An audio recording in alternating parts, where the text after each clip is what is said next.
வாழ்க வளமுடன். இன்றைக்கி அம்மாவுக்கு 8 கை காளியம்மன் அங்காள பரமேஸ்வரிக்கு இன்றைக்கி கூழ் படைச்சி கூழ் ஊற்றினான். நல்லா மக்கள் வந்து சாப்பிட்டு சந்தோஷப்பட்டு போனாங்க. அது என் அம்மா சாப்பிட்ட மாதிரி இருந்தது, எனக்கு ஒரு ஃபீல் இருந்தது. நான் இது இப்போ தான் ஃபஸ்ட்டு கூழ் ஊற்றுறேன். நான் முந்தானத்துக்கு கேட்டேன் அம்மாவை, கூழ் எப்போ ஊற்றலான்னு சொல்லிட்டு சோழி போட்டு பார்ப்பேன். அம்மா வந்து நேரில் சொல்ல மாட்டான், குறியில் வாக்கில் சொல்லுவாள். அது மற்றவர்களுக்கு வாக்கில் சொல்லலாம்.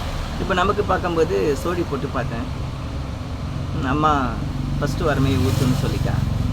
அதனால் போயிட்டு மாவு வாங்கிட்டு வந்து ஒரு 10 கிலோ கேவுரு வாங்கிட்டு வந்து மாவு அரைச்சி நல்லா சிறப்பாக பெரிய அண்டாலாம் வாங்கிட்டு வந்து கரைச்சி மக்களுக்கு கூழ் கொடுத்தேன். அது என் அம்மாவுக்கு கொடுத்ததா அர்த்தம். ஏன்னா ஒவ்வொரு உள்ளத்துலேயும் என் அம்மா இருக்கா, என் சிவன் இருக்கான். நான் சிவனுக்கு சக்திக்கும் கூழ் ஊற்றிட்டேன். அது பெரும் சந்தோஷம். வாழ்க வளமுடன். இன்னும் வருஷம் இதை விட மேன்மையாக நான் செய்யணும். அதை விட மக்களுக்கு நான் அன்னதானம் வழங்கலான்னு இருக்கேன். ஏதோ என்னால் முடிஞ்சது ஒரு நாளைக்கு ஒரு 10 பேருக்கு அன்னதானம் செய்யலான்னு இருக்கேன். நான் அதுக்காக நான் மற்றவங்ககிட்ட நான் கேட்க விரும்பலை. நான் மூலிகை கொடுக்குற காசில் மூலிகை பறிச்சுட்டு வந்து சித்த வைத்தியர்கள்லாம் கொடுத்துட்ருக்கேன். சிறப்பாக போயிட்டுருக்கு.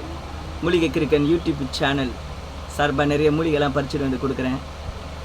சித்த வைத்தியர்களாக வாங்கிக்கிறாங்க. அதில் செலவுக்கு நிறைய சந்தோஷமான வருமானம் இருக்குது. அதை வச்சு ஒரு நாளைக்கு ஒரு 10 பேருக்கு ஒரு வேளை சாப்பாடு, மதியான சாப்பாடு நான் கொடுக்கலான்னு இருக்கேன். நான் மட்டும் மனசு வச்சப்போதாது, செய்யணும் அப்படின்னு சொல்லிவிட்டு நீங்களும் இவர் நினச்சது நடக்கணும்னு சொல்லிவிட்டு கடவுள்கிட்ட ப்ரே பண்ணிக்கோங்க. அதுக்காக நான் யாருக்கிட்டையும் மக்கள்கிட்டலாம் காசு வாங்குறதா அந்த எண்ணெல்லாம் இல்லை எனக்கு. என்னால் முடிஞ்சால் ஒரு 10 பேருக்கு ஒரு நாளைக்கு சாப்பாடு கொடுக்கணும் டெய்லியும் அப்படின்னு நினச்சின்னு இருக்கேன்.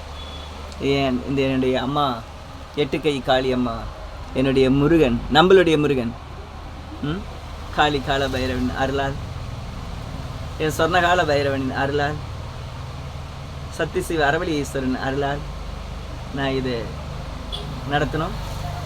அதுக்கு என்னுடைய சேனலை பாருங்கள், லைக் பண்ணுங்கள், ஷேர் பண்ணுங்கள், கமெண்ட் பண்ணுங்கள். என்னுடைய வீடியோ உங்களுக்கு அடிக்கடி கிடைக்கணும், என் பெல் பட்டனை அழுத்துருங்க. சரிங்களா? நீங்கள் நல்லா இருப்பீங்க. வாழ்க வளமுடன்.